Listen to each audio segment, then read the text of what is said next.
a kiss, I would have called your mother.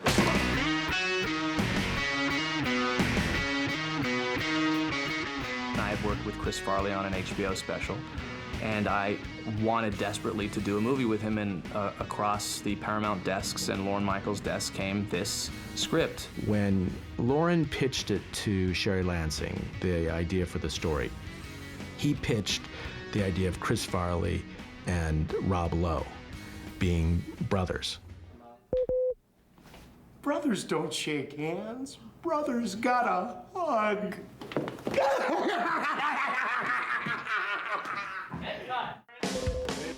And it was later then that it was changed, and David was brought in, and although they aren't literal brothers in the movie, it became these very much like they are brothers. Shut up, David. A lot of I was riding me. Background. It was a funny A story. whole lot of nothing. I was on Saturday Night Live. I've been on there a few seasons. Not done as much as Chris, that's for sure. Chris came on and hit the ground running. I was kind of a writer performer. Would you be a lamb and not smoke? Thanks. But I'd done a few things, and we shared an office, Chris and I. So Lorne Michaels would watch us around the office, and we were like a little team. How do you think the eggs felt? Hey, let's find out. I'll be you, and you be the eggs. How about that? Hey, look at this! I'm gonna throw some eggs around! Look at me go here! Particularly when you're writing a comedy, the more that you know the person you're doing it for, you know their moves, you know their strengths, and it's easier to write something that you can see them doing and being funny doing. But I'm sitting around as soon as I find out he wants to buy something. That's okay, you did great up till there. Sorry. That was good. That was very good. It was a really exciting picture to make because so many of the people were first-timers. It was my first picture to be an editor. It was Pete's second picture, but it was like Fred Wolf's first. And while Chris and David had been in smaller roles in pictures, this was really their first time to be starring roles. Well, it hasn't changed me one iota. You know, a lot of times...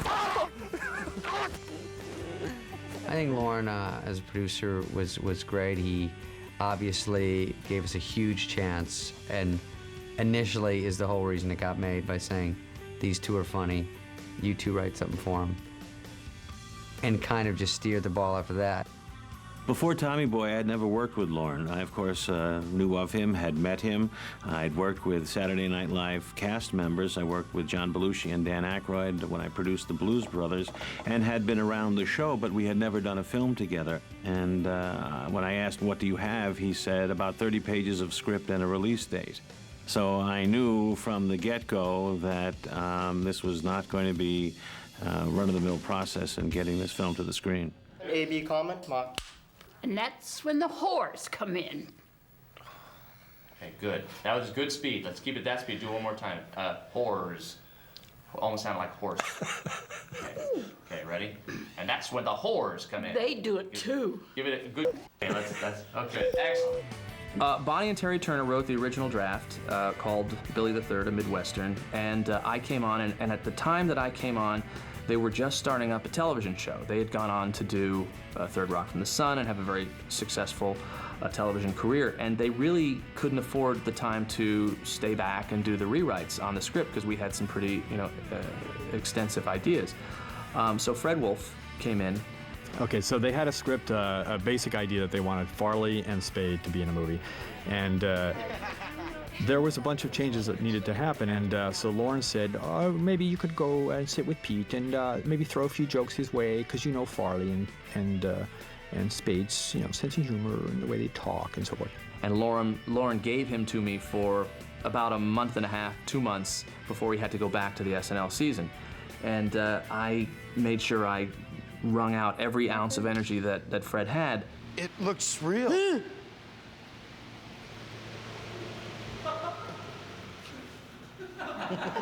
And then it became evident that we needed more and more stuff.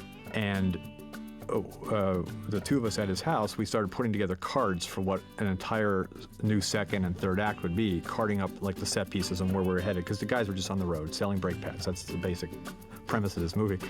And as we kept carting it, it was never really stated officially what my involvement was going to be, actually, as the writer of the screenplay. And I had been hired to do, it's called Punch Up. And so it's just an unofficial sort of, you sit there and throw jokes out and whatever. Fred hung in there, and I remember calling it the Magic 66. He gave 66 pages of something wonderful about 3 weeks before we started shooting, and then I knew we actually had a movie, even though I didn't have a second half. I had no idea how the movie was going to end. I knew if we started with the 66 pages that we'd have something. Marker. That's right, you're not your dad. He could sell a ketchup popsicle to a woman in white gloves. Ketchup popsicle? Yeah, I learned everything I knew from him. Yeah, I learned everything I know from him. I didn't have a father and he looked out for me. But you, he was your real dad, and you just didn't care. Filmmaking is an evolutionary process, even in the best of times. So when you don't start with a completed script and you have to start at a certain time and end at a certain time because of people's schedules, it forces you to work in a certain way. So the trick is to still get good work under those conditions. Yeah, we got it's been great. 15 seconds of the movie, right? Now we got another hour and a half to go. It was a very kind of troubled schedule because we were supposed to shoot in the summer before they started back on Saturday Night Live in the fall. Well, of course, as movies go, things didn't quite work out that way, and so we started shooting late in the summer. We started in September, right when Saturday Night Live starts. Also, Toronto isn't 15 degrees yet, but it's heading there quickly. You know when you get so cold you can't enunciate, you start going, here you're in at. And you start foaming. That's what's happening to me. And so we've got a timetable of, we're shooting in Toronto and we're shooting Saturday Night Live. And we had a little tiny plane. I just called it a private jet because it sounded cooler, but it was basically getting an MRI. You lay down, it's like this big. So we couldn't stand up in it. It's tiny, it's stuffed with candy and booze. And we would fly back and forth and do Saturday Night Live, Saturday, obviously, Toronto, Sunday, Monday, Tuesday. Fly back Wednesday for read-through, fly back Wednesday night to Toronto, shoot Thursday, fly back Friday, Saturday, do the show. And fly back after the cast party in the middle of the night Saturday. That worked well for about a week. That's it! You are gonna die! I am gonna get you! Oh! Because of the work that needed to happen, anyway, it was kind of a saving grace. We needed time, and because they had to go and do Saturday Night Live, it actually gave us time to think of new scenes and new ideas and actually put them into production. And action. No! Okay. And action.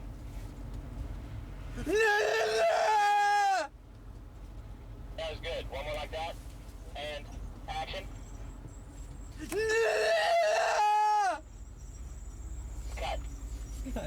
It's interesting. A lot of people think, you know, making a comedy, it's the life of the party and you're going to have the best time. And sometimes it actually is a lot harder than making a drama because you know if it's not working, you can't leave until something happens right. Well, actually, it echoed the show. The way Saturday Night Live was put together is we have to do a live show Saturday night at 11:30, come hell or high water. It's got to be ready to go, and so you've got to put it out there on its feet. I wish this card I can play around with. Yeah, you can. Or, Yeah, you I cut myself. I'm getting a zit. Plus, we were left to our own devices up there because it was so, we were so under the gun, so you didn't have time to have your second thoughts and third thoughts. It was pretty much like, I think it's gonna work, let's put it on its feet and see if it'll work. I have questions for my director. I like to get in tune with him, in sync. It's like a train, a runaway locomotive. If I just say, chuck the elevators, I'll chuck the bank. No, you. That's a stupid question. I have to say. All right, I like to just check in. It was great to have Pete Siegel directing Tommy Boy. We had done The Third Naked Gun together. It was Pete's first feature, and for me was a great experience. We had developed a shorthand in terms of working with each other and a trust, and given the working conditions that we had, it was essential that we be able to trust each other to get the picture done. One guy came out from behind there, and now someone crossed in the deep. Pete is a comedy mathematician. That's the way I look at it. He would stage all of the jokes, all of the gags in Tommy Boy with a mathematic, sort of chemist's construction. We've got kind of an empty foreground area that in the beginning of the shot might be nice to have set across. Yeah, just let it roll. They were literally like puzzles that he would place. Everything was very precise, everything was very thought out, very little was left to chance. It was always about where the camera was and where you looked. He was very, very precise. And, you know, he knows how to deliver that joke. So once you take the toad, right? Mm-hmm. Then wait till I say action and go, wombat! So like you're holding your breath with it. Because then when I cut to this shot and you're going, you know, that'll show that what you've been doing. I think he brings a class to a genre that has been disrespected in the past. Steady yourself, steady, and shh, and action. And it, to use a Farley phrase, it churches up what could be seen as sort of just a genre picture. I think he makes them bigger than they can be. And but the most important thing is he's a huge comedy fan, and he's a huge fan of the guys who are funny, and that's really important. That's great. And go. Okay, walk men and action. Wombat! Woo! Hey guys, do I look different now that I'm a college grad?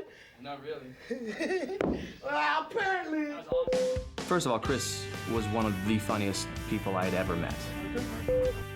No! I got that deer! And so I knew if I could at least harness some of that energy that he had, we'd really have something. Oh, my fanny! My fanny made a mess! He inhabited that part. It wasn't like there was the part of Tommy Callahan existed before Chris Farley. It was molded and shaped and written to what Chris could do. Mark it, David. Gotcha.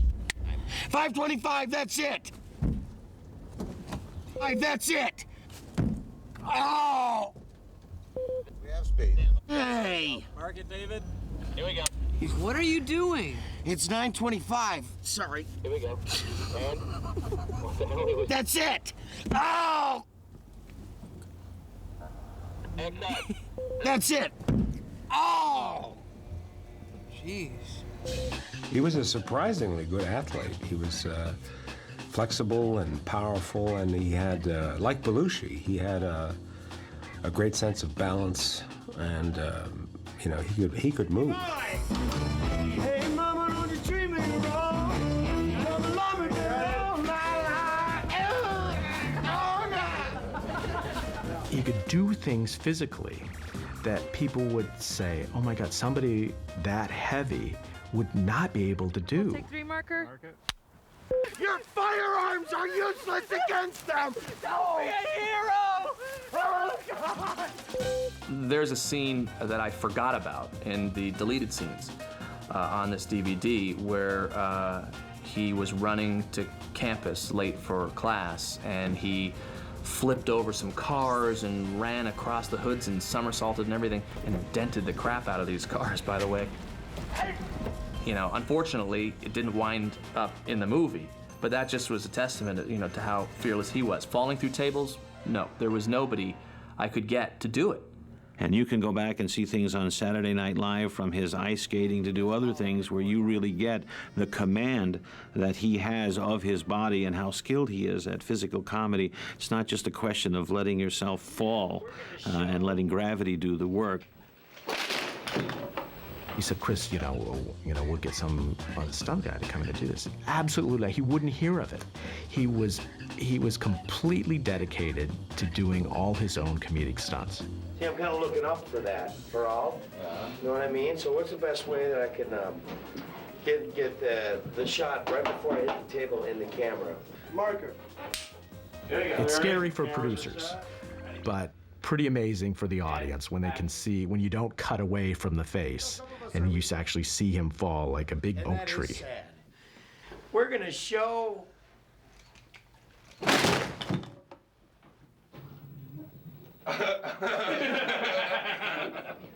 And cut. Cut it. You okay? Yep. Wow. All right. You know, Chris and I recognized each other. There's no question about that. We had a definite recognition of each other as being a certain type.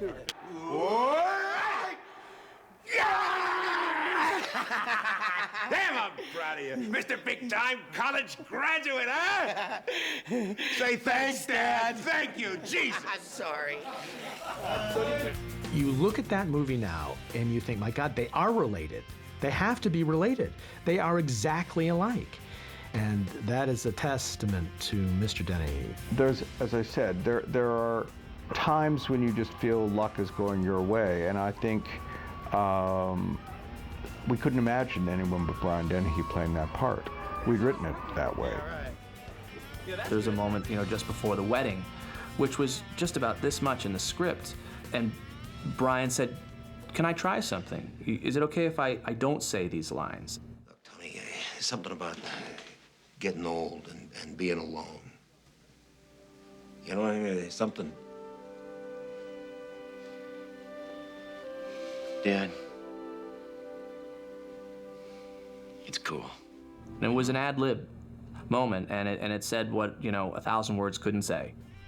So when you're doing this kind of insane comedy, and especially with younger actors, you want to populate the film with other characters played by actors who really give viability and earnestness and a reality to the movie. One Denver, take 5, Ma. Tom, I want to make a little announcement. There's an airplane flying overhead. I want to print that, though. It was a hard part to cast, the mom part, because it had to be somebody that wasn't immediately apparent that they were going to be the bad character. And she's so sweet and she's so lovable that in life, besides being drop-dead gorgeous, that you never suspect Beverly. I was in Hong Kong. Actually, I was in China when I got the call. And they asked me if I wanted to do it. I knew about Chris, of course, about Chris Farley.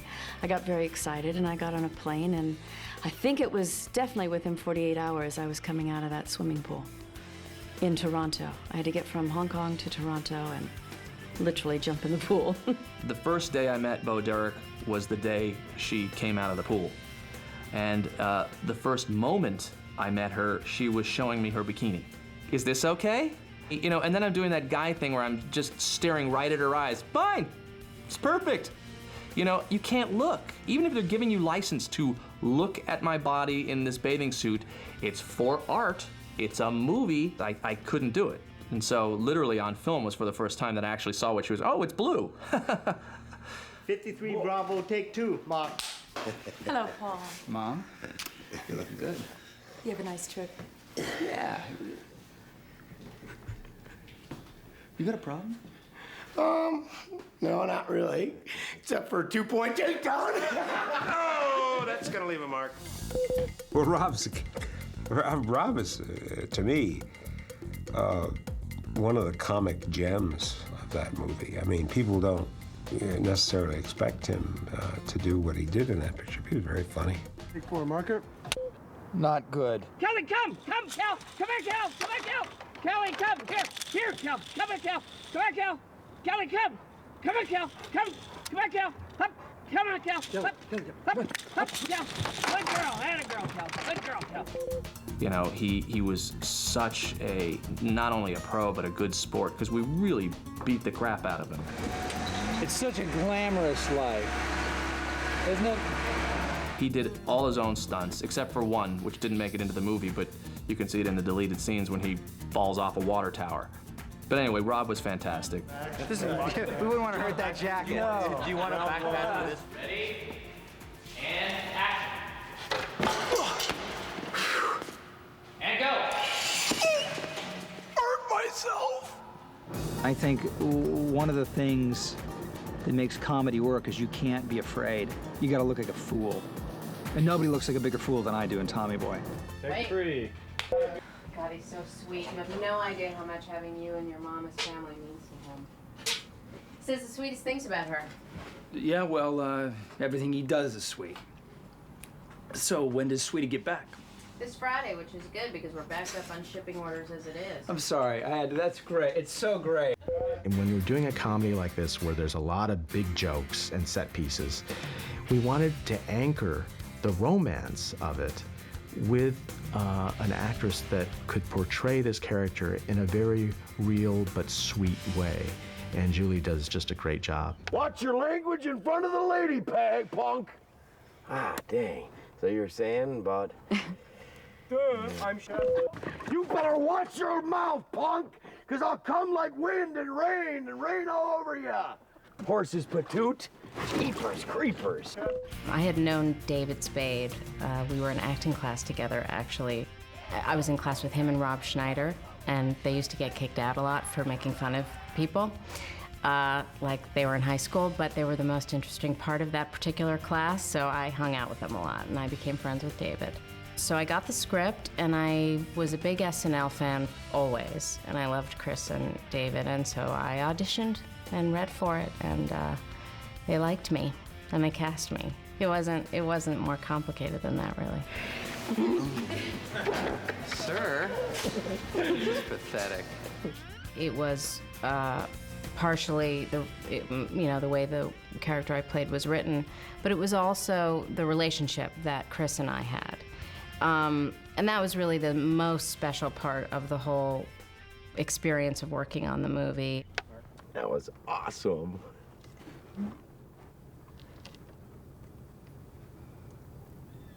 I love you. When we started surrounding ourselves with Brian Dennehy and Rob Lowe and Julie Warner and Bo Derek, suddenly we knew we were onto something. And, you know, we were the little engine that could, you know, because we knew nobody really knew Dave and Chris from outside SNL. And so to surround those guys, especially then with the addition of Dan Aykroyd, we knew we were onto something. Mr. Zielinski, I'm Tommy Callahan, Big Tom Callahan's son. I like that you man. Stutter, man. I went a little heavy with the pine tree air. Six marker.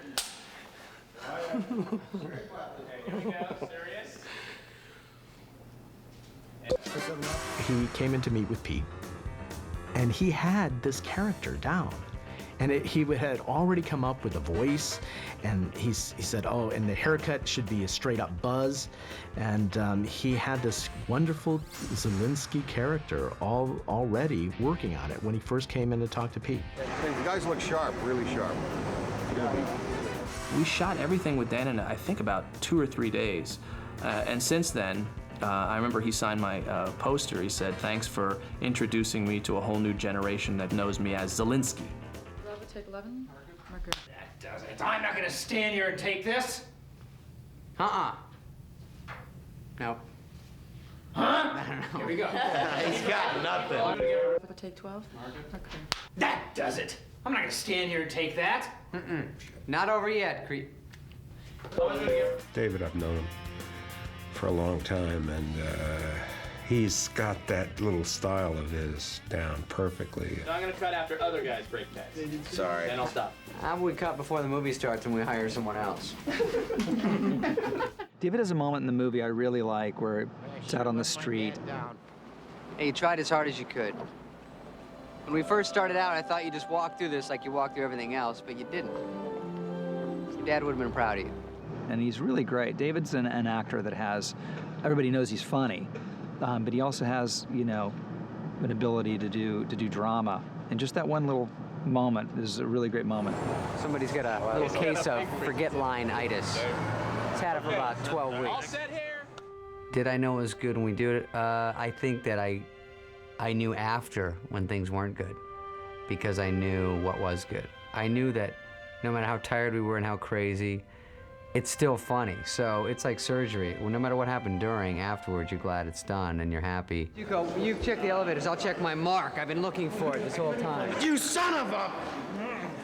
Despite how tough it was to make the movie, the fact that we were really enjoying ourselves during the making of the movie was a good sign. Marker. Feels good up my ass. Rolling. I haven't seen everybody in a long time, but I can account that they had a good time making the film. We all did. Come on, Lynn.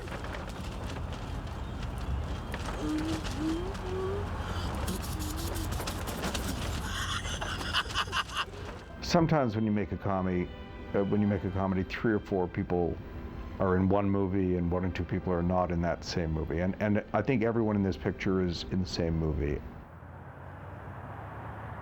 You better run. You know, it's kismet. You know, sometimes it's just right place, right time, right people in the right time of their lives. And that's what this was.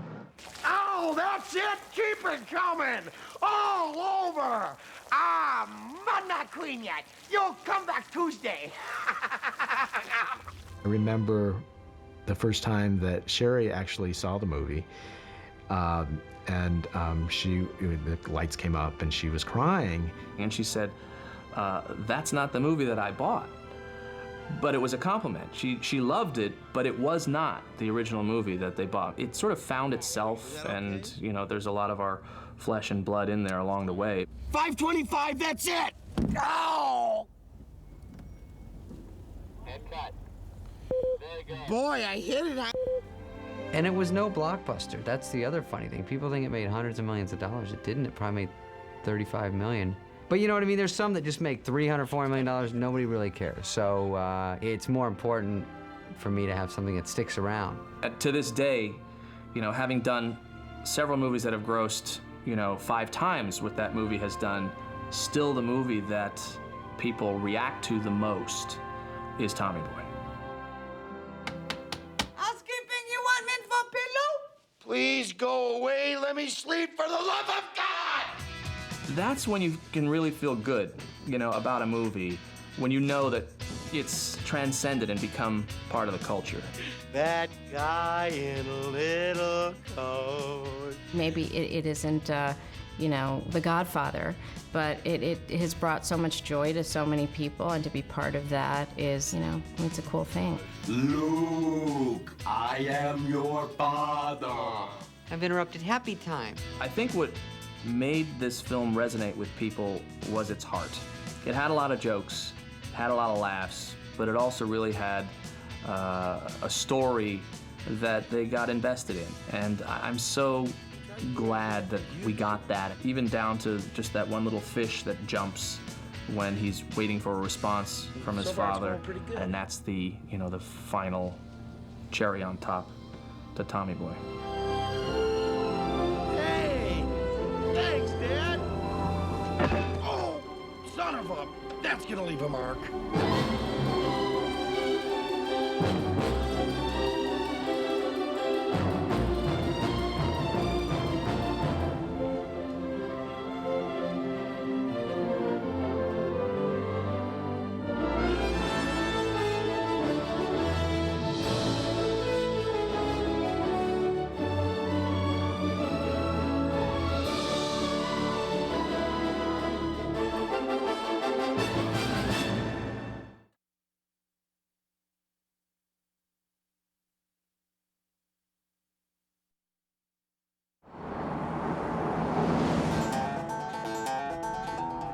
I don't know how Pete Segal did it, because he had to be on the set at 6 a.m. or whatever, and then he'd work a full day. And then he and I'd be waiting for him back at his hotel room, and he'd work till 1 or 2 in the morning on what the next couple days worth of shooting was going to be. It was that catch as catch can.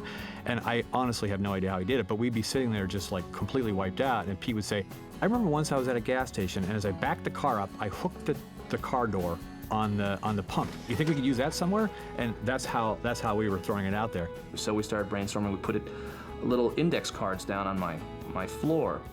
Funny things that happened to us, you know, and he told a story of one time he was driving in his car and he didn't latch the hood properly and it flew up in his face. Okay, good, there's an idea. Put that down. And then on top of it, what was valuable to Pete Segal at this time is that because I was around these guys all the time, Farley and Spade, it's true. As they talked with each other, you just write it down and put it straight into the script. I saw Farley do Fat Guy in a Little Coat, just for a goof on Spade. And so you go, oh, that's going in the movie. Is this your coat? Don't do it. One of the great compliments I can give to Bill, especially on this movie, is he was responsible for, among other things, Fat Guy in a Little Coat, being sung. In the script, I think it says, Fat Guy in a Little Coat, Fat Guy in a Little Coat. Well, during David's close-ups, Chris was off camera. Richard, is this your coat? Don't. Fat guy in little coat. Fat guy in little coat. Help! There's a fat guy in a little coat. Take it off, Pinky Dick. I'm serious. And by maybe take 5 or 6, he was kind of getting bored and changing it up. And I hear him off camera at Daly's starting to sing. Don't. Fat guy in a little coat. Fat guy in a little coat. I couldn't help but just continue to, howl at what was going on off camera. He's a fat guy in a little coat. Take it off, dickhead. I'm not kidding. There's one day we got the dailies back, but we didn't like Chris's t-shirt. It was white and it just was too bright, and we knew we had to go back and reshoot it. He says, if you're gonna go back and reshoot it, have him sing it this time. I said, okay.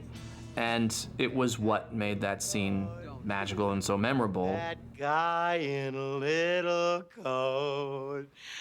Fat guy in a little coat. Take it off, dickhead. I'm serious. Richard, what's happening? Oh.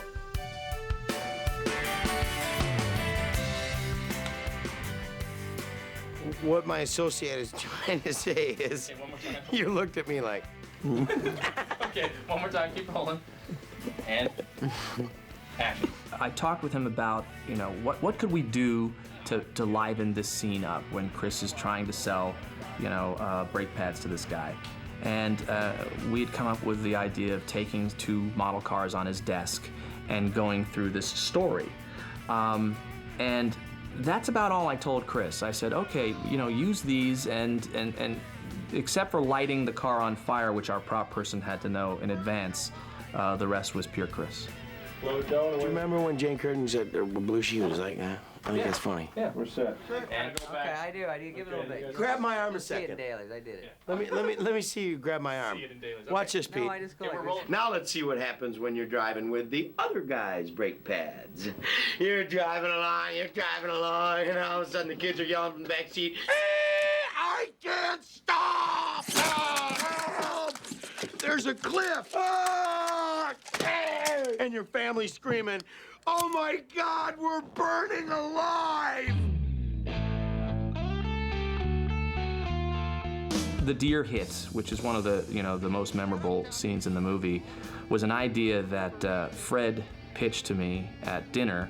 I remember at the Ivy on Robertson, and Lorne was there, and he said, Pete, Fred has an idea. Fred, tell it. It's quite good. But he told me the story, and it's based on an actual 911 phone call. And so we said, okay, well, we'll make it the PG-13 version, and the rest is history. Unfortunately, because our schedule shifted, we were now trying to shoot with the deer during its mating season. And no matter what we did to try and cajole the deer to do this or that, it pretty much had only one thing on its mind. So, for example, when we had to shoot the scene of the deer crossing the road and we were shooting between its legs at the oncoming car that had Farley and Spade in it, that actually wasn't a deer. We couldn't get a deer to cooperate. So I had found a goat that that was interested in show business. And we wound up sort of taping up its stomach and spray painting its legs and the bottom of the stomach so it would look deer-like, and we were able to get the goat to walk back and forth through the frame. Apparently, as I found out, you can't train a deer. So, you know, I had drawn these elaborate storyboards, the deer waking up and goring, you know, the seat with its horns and coming up out of the roof and standing on the car and running away. And our first animal trainer just looked at me, you know, maybe we'll get you the last shot, just standing on it and running away. I said, okay, let's try it then. All right, here's what we're gonna need. You're gonna need to give us a car. We're gonna need to put her in a field and let the deer have her for a month, and put food on the car so the deer can eat and poop on the car and smell itself and be comfortable enough to go. Now, you hide your cameras in the bushes. Now, at the right time, maybe 4 or 5 weeks into it, we'll capture the little critter pooping, lights will come on, and you'll get your shot of it being startled and running away. I thought, are you crazy? This is what we have to do for one shot? And that's what we had to do. We had, you know, this animatronic deer that we had spent for our movie a lot of money on. Here's what we got.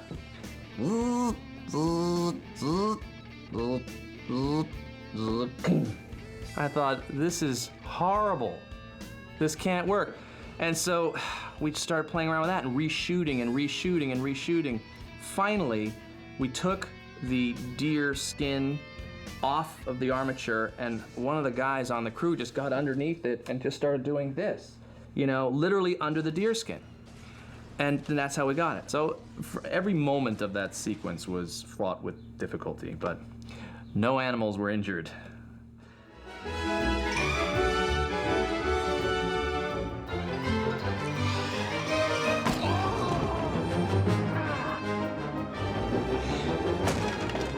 The changing the clothes in the bathroom on the airplane was one of the few scenes from the original script which went completely untouched. When I read the original story, I knew that scene alone was worth making the movie. Pete said to me at one point, he said, you know, tomorrow we're going to do the scene in the aircraft. He says, and the production designer says, you're not going to be able to shoot that. It seems that the producer, or maybe Pete, had him design the bathroom too small, they thought. And they never thought we could pull it off.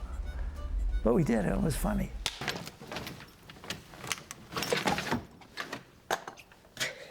I that up. Well, the cow tipping thing came up. I was sitting in the first meeting with Lorne and the writers, and I said, we should have a scene where we go cow tipping. What you do is you put your shoulder into her and you push. And they fall over. They thought that was hilarious. I don't think they thought I was serious. They researched it, found out that's what people do, and so the cow tipping scene went in the movie. So that's my contribution to the script of Tommy Boy. Stay between the udder and the hock. It's a 32 belly option on 2-on-2. We shot the cow tipping scene out in this very remote part of Canada. It was about 10 degrees below zero. There was snow on the ground you couldn't quite see. And we'd shot Chris and Rob Lowe, you know, running with the cattle, the stampede, and the last thing we had of the night, or quickly becoming morning, was Chris getting his head stepped on by the fake cow leg.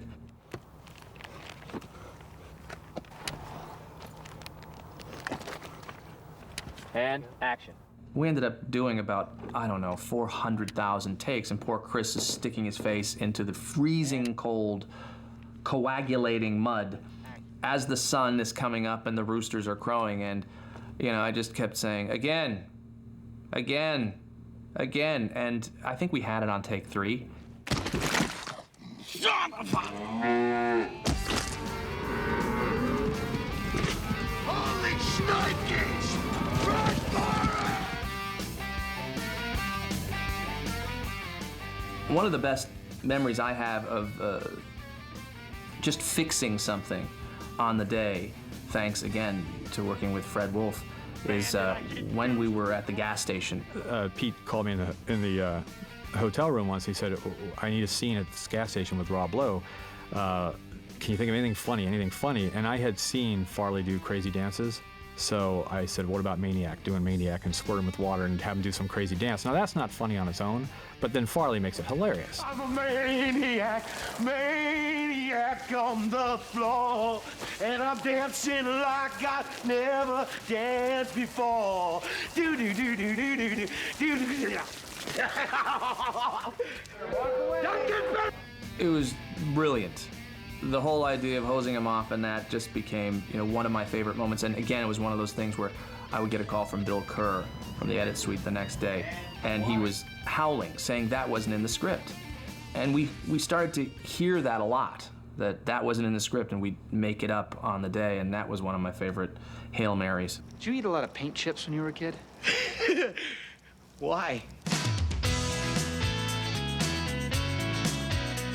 He was good enough to where, like, I would call and say, hey, what if we turn on Carpenter's song? Because I have a Carpenter CD in my house. And when I would play it and people would come over, or if it was on in the car, I'd go, what's this stupid station on? Whose stupid CD is this? I want some rock and roll in here right now. And even though it was mine. And Fred, like, throws that in verbatim. Talk about lame. Totally. You can change it if you want. I don't care, it's up to you. I can live with it if you can. Suit yourself. He's like, perfect, let's do it. And I've rarely been in a situation where it's that loose. Don't you remember you told me you loved me, baby? As long as it didn't mess with the scene and the set and where you had to move the cameras too much, we could try to get away with just internally within what we were doing, move the scene along but add jokes. It's a clip, huh? Are you sure? Even little things like that aren't really jokes were woven throughout, and I think that's what people appreciate about it, that it's not the typical stupid jokes. It was a different version of new stupid jokes. We just killed Bambi. I'm out here getting my ass kicked, and every time I drive down the road, I want to jerk the wheel into a goddamn bridge impoundment. We'll be in touch.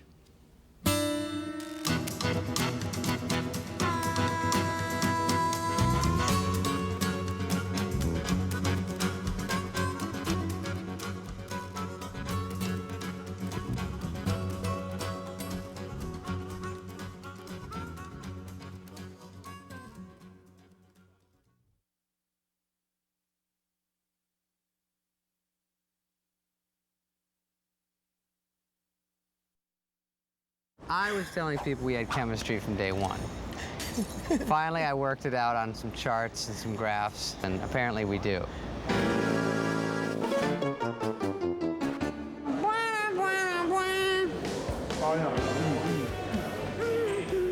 We started the first day, we walked over from the hotel together to Saturday Night Live. So we immediately kind of bonded. And he was a great person, so to be a good, sweet person is what I'm pulled into, and he's really funny, and so that's easy to be around. Hi. Look at me, not at him. Dave and Chris had an unbelievable chemistry. What you saw on film was absolutely the way it was, and more, off screen. I have a book I wrote called Acting I'm an idiot. What's my book called?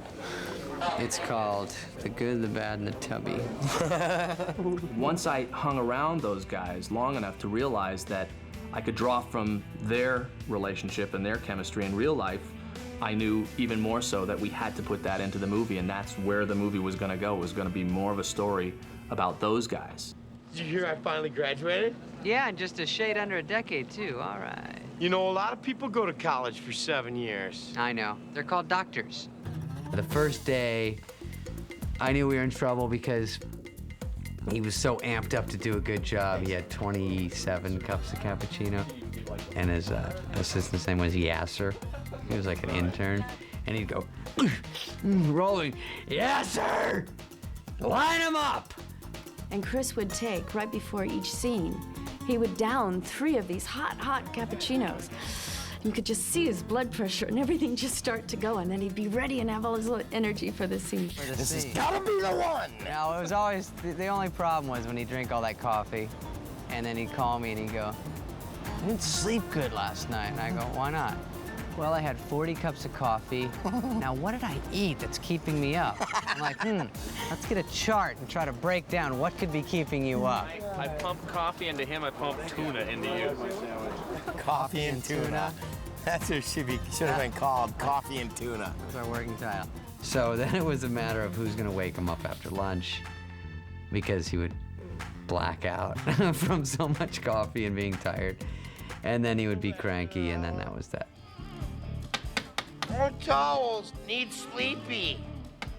Housekeeping, you want me to jerk you off? What kind of hotel is this? You know, David and Chris had this really kind of Felix and Oscar relationship. I mean, they really did. They were that. They were the odd couple. And they would have these fights sometimes that were real. And David will kill me, but they would end up basically with Chris like sitting on him. And that would end the fight. That would be it. Me and the meanie. Holds me down in the trailer, puts his knees on my shoulder. Pounds his face in. They were like an old married couple. You know, they adored each other, they were best friends, and they'd fight. It really hurt you on this one. I'm gonna be like, haha. Don't. Oh, my C4 vertebrae. They wouldn't talk to each other. They'd just ignore each other. They'd talk to each other through the director, through Pete. They were really funny. Chris. I'm sorry, I'm just kidding around. Chris goes up to the extras and he whips out his $100 Canadian bills and he goes, is this a lot? I'm not from here. Shut up. Farley could be having like some giant fit over something or other, and Spade could say the one line that sounded like a total insult. Look, we're friends on the movie and not off. But Spade will give him that cutting insult, and Farley will just crack up at what Spade just said and be busted, and everything would go back to normal. Yeah, here's a money shot. You. Did you ever see Son of Flubber? No reason. Bye. But that's how they spoke to each other. And then Chris would just start howling because he didn't take it as an insult. He knew that there was this love and bonding and chemistry there. Hey, does this suit make me look fat? No. Your face does. Okay. One time, Farley said to me, he goes, it's almost like he's my girlfriend. I'm like jealous. He's hanging out with Rob Lowe. And then I said, well, you know, Rob is pretty, you know. And then it became like this kind of weird, they fought over me. Those two guys fought over me in the movie. It was insane. Rob Lowe just has a charm about him. No, I remember that night. It was actually a real fight. It was so crazy that we flew back, and I called Chris. I said I just landed, and he's like, well, I think I'm getting the flu. I'll probably stay in. I said, all right, we got a big day tomorrow. Rob called, what's up? Let's go have a drink. We didn't call Chris. He was so mad the next day. He's like, how's Rob Lowe? Okay. Yeah. Heard you went out with him last night. Had a drink. How was that? Where was I? I don't know, honey. Oh, I don't like Rob Lowe. We're friends. Literally exactly that conversation. They had this volatile, fun, funny relationship, and I think that's at the heart of the movie. See, Chris isn't funny, ha-ha. He's funny, oh, how sad. That boy needs help. Well, I think the elements that you have there with the Spade-Farley pairing are, first of all, you know, the contrast in physical type, obviously. One big guy, one little guy. I think that kind of worked for me and John Belushi. That kind of worked for Abbott and Costello and Laurel and Hardy. They said Farley's funny and you can ride his coattails, and believe me, there's room. Fatty and skinny, the age-old secret. Chris Farley comes out of Second City. That's more of a disciplined form of training where we're taught to serve the writer, we're taught to give and take with people on stage. There's an element of basically stressing the playing within scenes and playing in an ensemble. I think that David Spade has a more sort of a solo personality based on what we call the North American high school sense of humor. That is acerbic, caustic, sarcastic. Everyone tells us, you know, Toronto's number 3 in traffic. Who cares? Really big Jim. Welcome to number 1, New York. Take care, I gotta make a call. You know, it's that kind of thing that we all had in high school that David has sort of elevated to a high art form. All right, listen, enough of you. We're running out of tape. Okay. Thing about me that's great. Do you have a minute? Chris would instigate something And he was good at instigating, whether it be trouble or any kind of thing.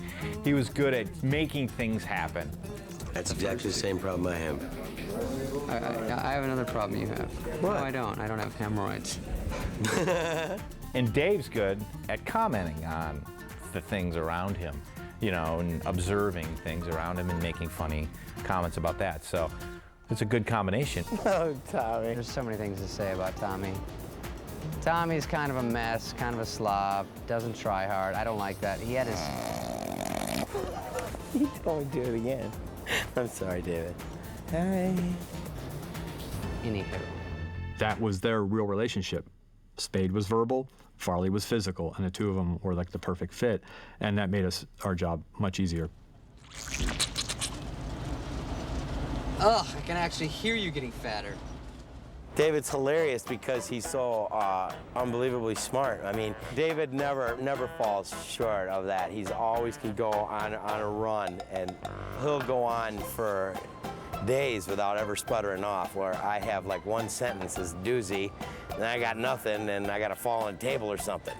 But so I'm more physical, and he's cerebral. But it's easier to be mean for me. You know what I mean? Like, some of my stuff is sarcastic and kind of cutting, so it's just like a defense mechanism from childhood that I still have. But he can riff with any joke, and he can do physical stuff, and there's like a million things he does that no one can.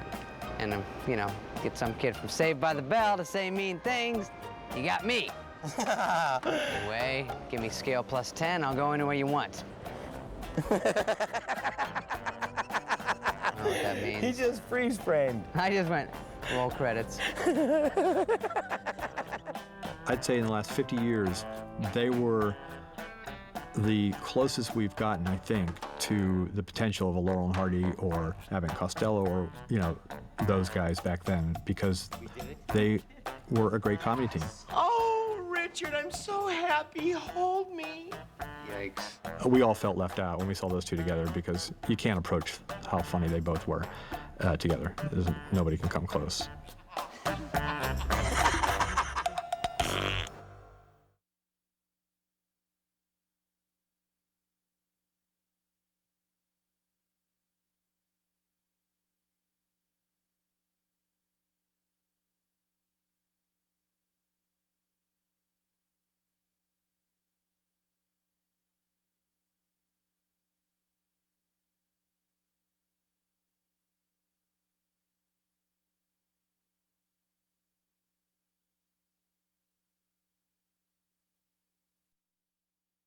Okay. Hi, I'm Chris Farley. I'm John Farley. He stepped on my line. I'm sorry. Can we take it again? No. John Farley. I'm Kevin Farley. We had this neighbor, Helen Coe, 85-year-old little old lady. Nice. We called her Paddington Bear because she looked like Paddington Bear. She had the overcoat. Right, the little Shuffled. overcoat shuffled. And we would play basketball in the backyard, and it would get violent. I mean, if you beat Chris, he just did not like to lose. At any game or anything, he hated losing. So if I won, you know, I'd hit the shot or something like that. I'd run like 5 miles down the road because I knew he was coming after me and screaming. But if he missed a shot, it would be like the F word or, you know, every swear word in the world. And you could see Mrs. Coe outside her house just going, what are they saying?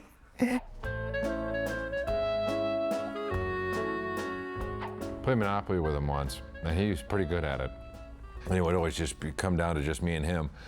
And if I lost, instead of giving me Monopoly money, he was like, go make me a sandwich and I'll give you 2,000 Monopoly money. All right. So one time I made him a sandwich with like peanut butter and mustard and flipped the Monopoly table over and chased me around the house. Parts everywhere, and I was screaming for Mom, mercy. We were sleeping in a hotel, I remember this well too, and John had asthma, you know, and so he and I shared a bed, and Chris got his own bed because nobody wanted, he was too violent. But Johnny's going, like at night, you know, and you hear Chris in the other bed going, shut up! shut up. And in the middle of the night when I was sleeping, I didn't even realize I said it. I go, shut the F up. And then he goes, I just heard, and then I woke up going, did I say something? And I heard a, what?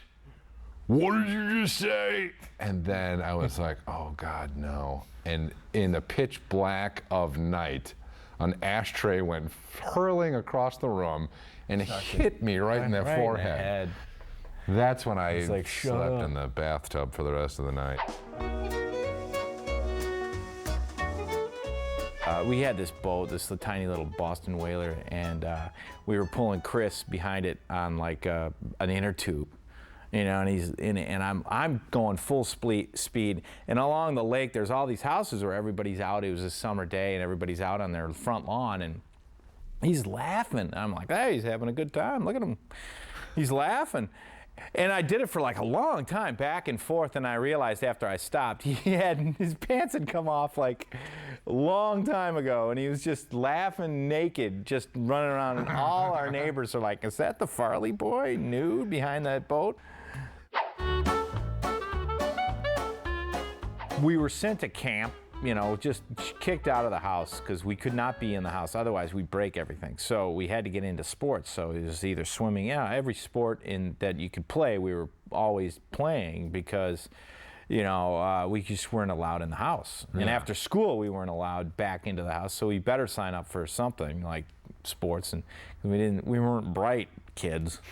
So we had to do sports. Right. He was teaching a bunch of kids how to scuba dive at this camp, you know, and all the kids were like, look at him. He's like, you know. There's always one counselor in the boat watching everybody, and the other counselor in the water with them. And they all came up, and the guy was like, where's Chris? He's sleeping down at the bottom. On all fours like this, dead asleep.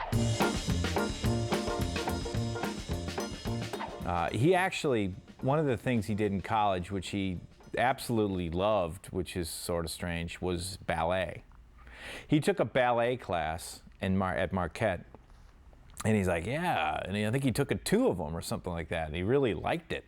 And he used it a lot in his routines. I mean, you can always see him doing the plie kick and stuff like that because he liked this ballet class, and I think it taught him to be more limber and that kind of thing. Yeah. Because he could lift his leg up pretty high, you know, and do all those dance moves really well. In college, he sort of had the, you know, beginnings of what he wanted to do. I think he wanted to get out of college early, but Dad said, no, just finish your career. You're almost, I mean, finish your school. You're almost done anyway. But, you know, he got into trouble. I think he threw a smoke bomb in a house, and it caught on fire. A little incident that, you know, they were going to kick him out. But they let him back in, and he managed to finish school. But I mean, back then he really wanted to go out to Hollywood, or actually go down to Second City and start down there early. But he finished his thing at Marquette, and then went down and learned a lot from Second City and Del Close and that kind of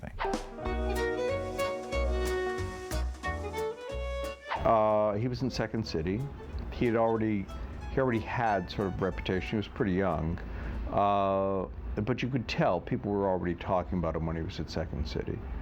And we went through Chicago, and there he was, and we were pretty solid in the cast. Everyone was there. You got your Myers, Carvey, Dennis Miller, Rob Schneider, Adam Sandler, Chris Rock. You're in a place where there's some tough competition, and to have us all agree he's the funniest one, that's a tough thing to do with that gang. So he was sort of the child that if Bill Murray and John Belushi had a child, or Dan Aykroyd and John Belushi had a child, it probably would have been Chris.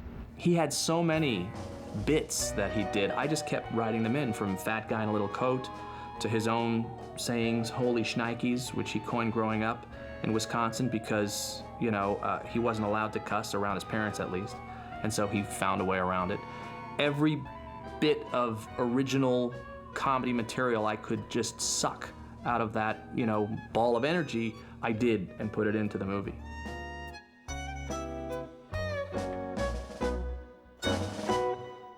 Oh, you know, Tommy Boy story of Room Tone? We were trying to get Room Tone. Everybody was in there. Everybody was up in Toronto trying to get room tone. Everyone has to be quiet for, 60 seconds or whatever. And towards 55 seconds or so, Farley cuts a fart and goes, "Bo!" And there was like about 100 people in the room, and everyone just burst out laughing. Tried to blame it on Bo Derek. Poor Bo Derek.